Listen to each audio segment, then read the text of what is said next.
আসসালামু আলাইকুম প্রিয় শিক্ষার্থী, আপনারা সবাই কেমন আছেন? আশা করি ভালো আছেন। আজকের ক্লাস হবে বীজগণিতের সূত্রাবলী। সেই সূত্র হচ্ছে আজকের সূত্রের ক্লাস হবে বর্গ নির্ণয় সূত্র। আমরা এখন বর্গ নির্ণয় সূত্র লিখবো, আপনারা আমাদের সাথে থাকুন। দেখেন, বর্গ নির্ণয় সূত্র। কি নির্ণয় সূত্র? বর্গ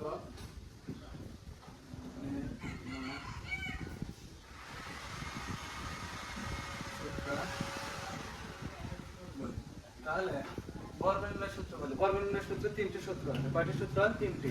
একটা হচ্ছে দেখেন a plus b whole square, a plus b whole square. তাহলে a plus b whole square থাকলে আপনারা কি লিখবেন?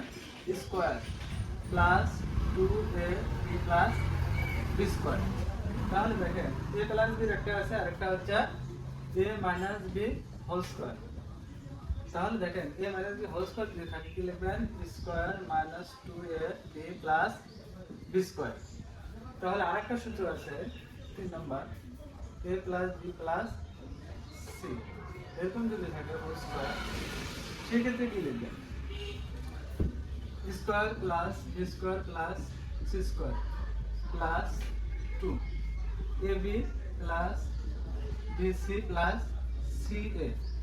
এটাই তিনটা সূত্র, a plus b whole square, a minus b whole square আর a plus b plus c whole square সূত্র। তাহলে দেখেন a plus b whole square সূত্র কি লিখছি আমি? Square plus 2ab plus b square. তাহলে দেখেন 3 number a minus b whole square, square minus 2ab plus b square.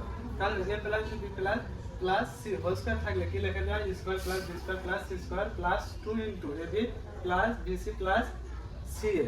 তাহলে দেখেন এই তিনটে সূত্র দেখা যাচ্ছে বর্গ নির্ণয় অঙ্ক আসে। যারা একাডেমিক বিষয়ে আছেন তাদের জন্য ভেরি ভেরি ইম্পর্টেন্ট, আর যারা বিভিন্ন জব রিলেটেড পরীক্ষা দেন তাদের জন্য মোস্ট আরো অনেক ইম্পর্টেন্ট। দেখা যাচ্ছে যে এখানে একটা অঙ্ক দেয়, আপনারা অঙ্কটা করে আমাকে অবশ্যই জানাবেন। 2x প্লাস 3y এটা বর্গ নির্ণয়, বর্গ নির্ণয়। তাহলে দেখ এর বর্গ নির্ণয়, তাহলে এটা যদি বর্গ নির্ণয় করতে বলে আপনারা অবশ্যই আপনারা কমেন্ট বক্সে আমাদেরকে জানাবেন। আর আপনারা আমাদের সাথে থাকুন। আর যদি ক্লাসটা ভালো লাগে অবশ্যই আপনারা আমাদের পেজে লাইক, কমেন্ট এবং শেয়ার করবেন। আসসালামু আলাইকুম।